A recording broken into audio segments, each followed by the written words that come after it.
So those of you who were here last week remember that we opened with Alan Harmon and I talking at you a little bit about each other, about the history of how Koinonia has come to be, and we mentioned this thing called a stewardship theme and talked a little bit about deepening roots and flourishing in faith. And I came away from that being like, yeah, that was an okay conversation. That was all right.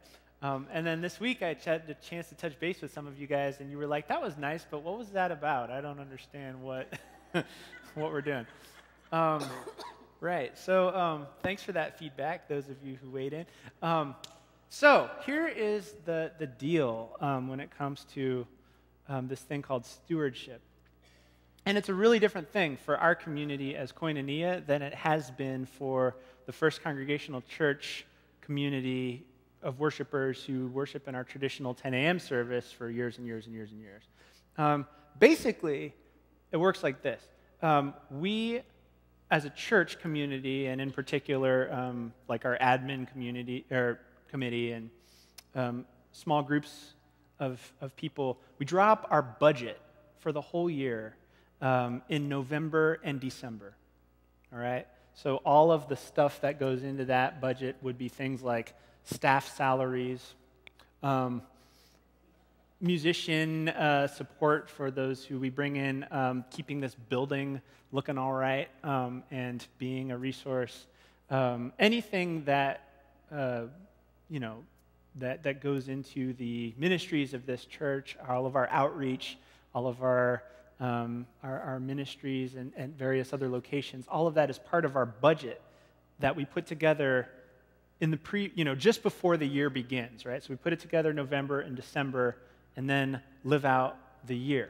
The way we put together that budget is through getting a sense from our members what they plan to give, right? So that's the pledges, right? So we ask for pledges for our people to basically say in advance, I think in the coming year I will give this amount.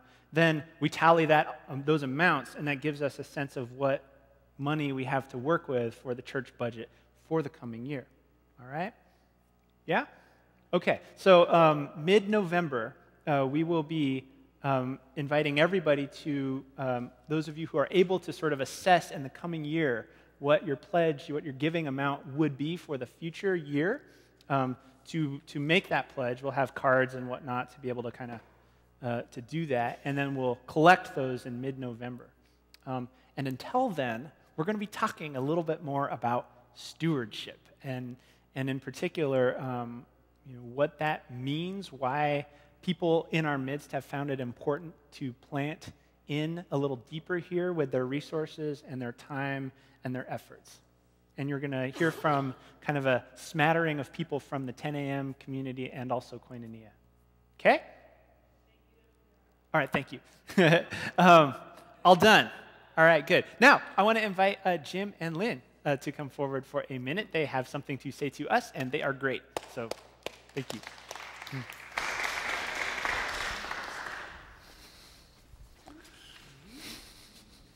Well, it's okay. Can I, where? What? No, here. Okay. Yep. Oh, thank you. You're welcome. So glad to help. I talk more than he does. So, just to prepare you, a little over 2 years ago, Toby and I were at an anti-violence, anti-bullying rally at the Sojourner Truth Memorial. And we listened to this young man talk about many things. And he also spoke about his church. And we had been talking about trying to find a church because that had not been a successful endeavor for us. And, of course, that young guy was Tom Ryberg. And we came the following Sunday, and if, we really liked it, and how those things go. Well, the main reason we were here was because he had told us that it was open and affirming, and that was pretty amazing right there. 2 weeks later, we had a Pride Sunday, and 4 of us spoke. And I happened to be one of those. And when it was all over, this gentleman walked over to me and said, "Thank you. I had no idea." And we've been friends, friends, buddies ever since.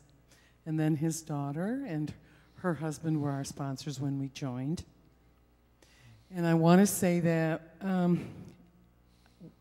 when you talk to people about money, it's just not comfortable at all. It's actually none of our business, but our business is this community. Mm-hmm. And we love this community. And there are plenty of things to do. I'd like to begin speaking with some of you about things that have been going on in the church with the traditional church and what those folks are doing and how maybe we could help a little here and there, because there aren't many of them that are younger than 70 in some of these committees, small groups, and they could probably use a little infusion of energy. But that's part of my stewardship, and I've really enjoyed, I find it difficult to say no. In fact, I've already been talked to about 2 other things this morning. I find it very difficult to say no, so I'm going to see. I did, though, go to a women's fellowship meeting last Tuesday, and they were very interesting, and they have been around a long time and probably the backbone of a lot of activity in the church, and I don't know if they get the credit or kudos or whatever. I don't know that, but I know they are determined. They are determined women. And then yesterday we had our widening the welcome. We had a meeting after 5 months. We haven't met in 5 months, and so we checked in on how we were and where we were with social justice and racial discrimination, and we're moving forward on the things that we believe in and that we want to accomplish. So anyway, that's where I am. But as I said, this gentleman has been here how many years? I don't know. You don't know? This is Jim Siemers, and he's going to say a few words before we entertain you further. So, well, you can understand why I really wanted to make a point of meeting this lady, and it's good to have her as a buddy. In the 1950s, when Betty and I were raising our family, we didn't have any close family or relatives. And here at the church, we develop friendships that last till this very day. And it's almost like family.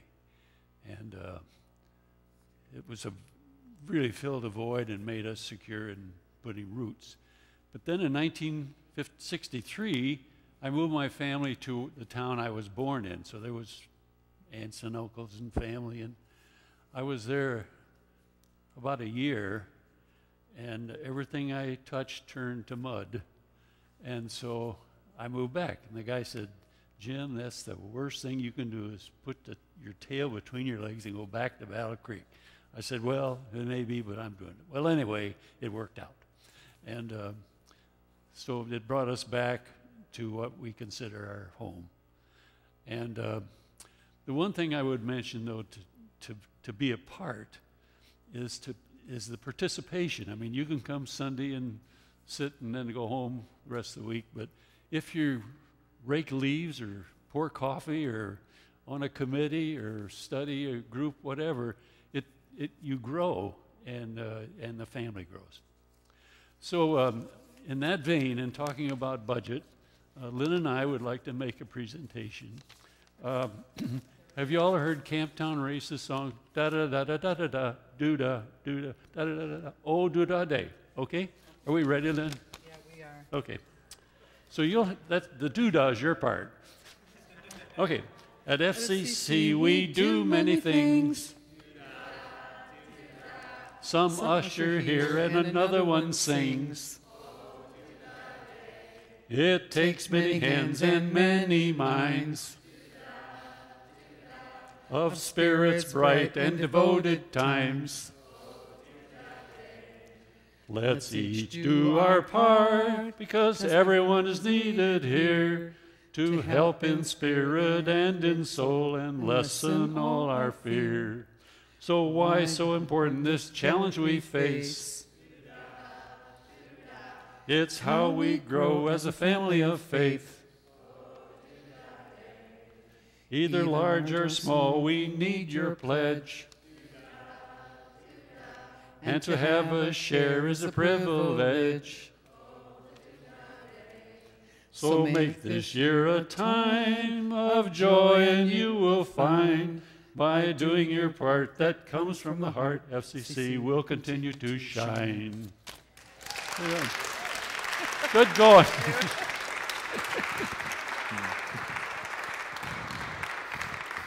Thank you.